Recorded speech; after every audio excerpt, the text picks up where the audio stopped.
Hey mga bros, may balita nga po tayo dito po kay Gio Halalon. Dahil yun nga, binalita lang ito kamakailan lang ni Mr. Snow Badwa na sinabi nga niya Team Trading Starguard. Hulaan nyo, Gio.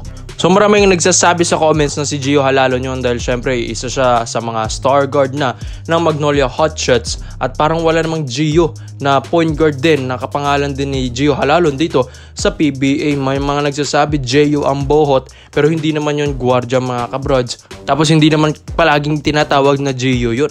So itong si Halalon ang isa sa talagang malapit na sinabi dito ni Mr. Snow Badwa. So bakit nga ba kung si Gio Halalon? Dahil may mga nagsasabi nga inconsistent daw ito pong si Gio dahil pagdating na nga ng mga semis or quarterfinals hindi na nila ito nararamdaman. Parang si Paulie nga lang din daw ito mga kabrods na inconsistent na pagdating sa playoffs.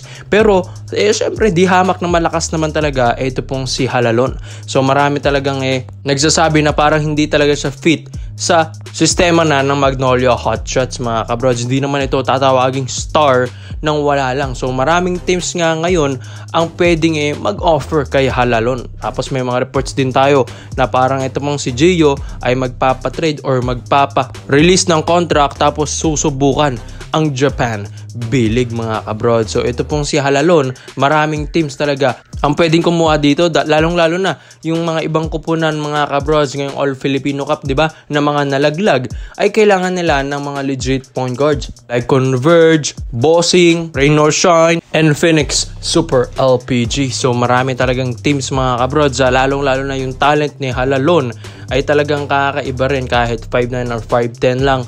Ang height nito talagang nakikipagsabayan nito at talagang tinitake advantage niya yung kanyang bilis against sa mga malalaking point guards dito sa PBA. One of the fastest point guard din itong si Halalon at sumusunod nga daw siya sa pangalang The Blur ni Jason Castro. So malakas-lakas din naman talaga at hindi rin basta-basta ito pong si Halalon.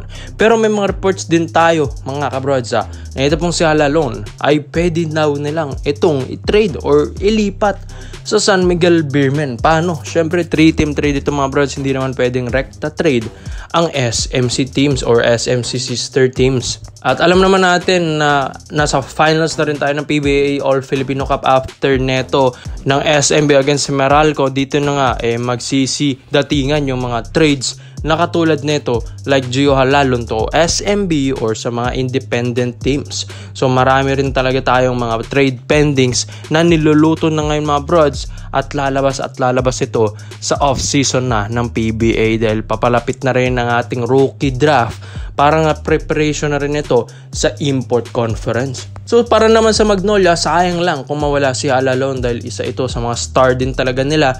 Pero kung ganyan talaga mga brods wala tayong magagawa kahit star ka pa ng SMC team ay matitrade ka like 'di ba Arwin Santos, Alex Cabagnot, mga point guards like James Yap, di ba mga brods, hindi rin natin masabi na kapag star ka na, hindi ka na pwedeng matrade. So katulad nito, ito pong sinabi ni Mr. Snow Badwa ay sa palagay talaga natin na si Gio Halalon ang sinasabi dito. Pero pag-iisipan pa ito ng Magnolia Hotshots mga brods kung talagang pwede nilang i-trade si Halalon or kapag valuable or magandang player ang iti-trade sa kanya ay dito siguro talaga nila ito ipupush. Pero yung papunta siya ng SMB ay aabangan din natin yan mga brods dahil ang lakas na ng point guards ng SMB. Pero bali-balita may mga iti-trades din na point guards ng SMB kaya pwede lang ma-acquire si Gio Halalon.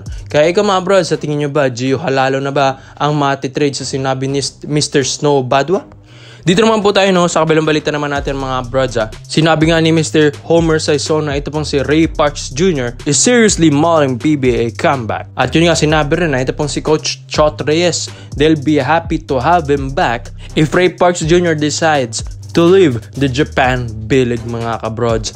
Matagal ko na rin itong sinabi mga brods sa mga past videos, sa posted videos din natin na si Parks talaga ay pwede na talagang bumalik dito sa PBA at sinabi na rin ni Homer Saison, one of the trusted PBA insider natin na sumusunod nga daw kay Mr. Snow Badwa na seryoso nang gustong bumalik ni Parks Jr. dito sa PBA. At yun nga ang TNT Tropang Giga, lalong-lalo na sila ay kailangan ng mga shooter or star player na katulad ni Parks, dahil yun nga sa mga past few seasons ng TNT medyo talagang hindi na umaangat ang kanilang performance nung simulang hindi na nila binalik si Mikey Williams. Kaya nga ito pong si Parks ay kailangan talaga nila ito mga kabrods.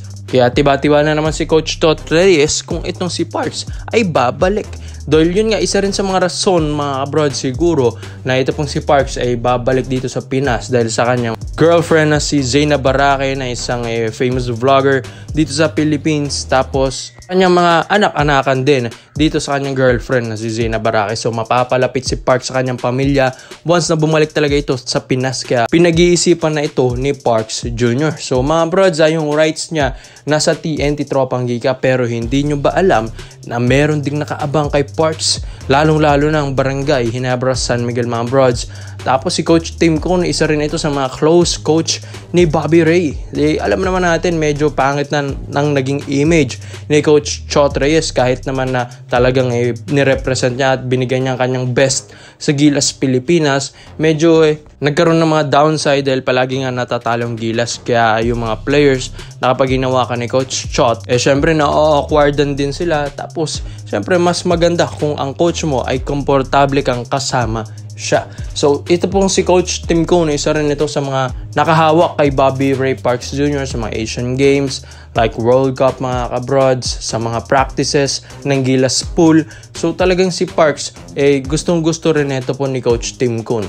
Although dati may attitude talaga ito pong si Parks, pero ngayon nung nasa Japan na ito sa Nagoya Diamond Dolphins mga kabrods talagang nagbago ito pong si Parks. Lalong-lalo na nung nakamit niya at nakasama na niya ang kanyang girlfriend na si Zayna Barake. So nag-iba at nag-evolve pa yung laro ni Parks. Mas gumanda, mas gumaling, mas naging slim siya, mas bumilis kaysa sa timbang niya dati dito sa PBA na medyo mabigat-bigat, at gumanda pa ang kanyang shooting. So biruin nyo 6'4" point guard o shooting guard yan itong si Parks.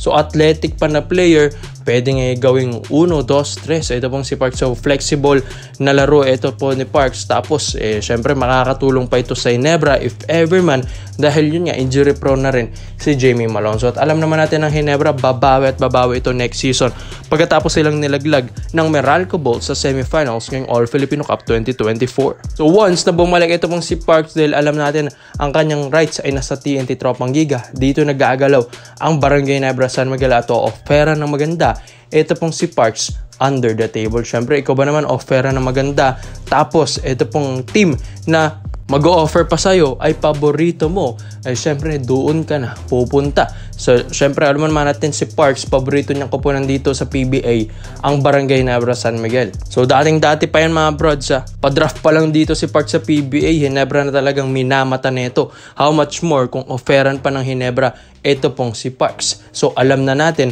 ang mangyayari dyan mga kabrods.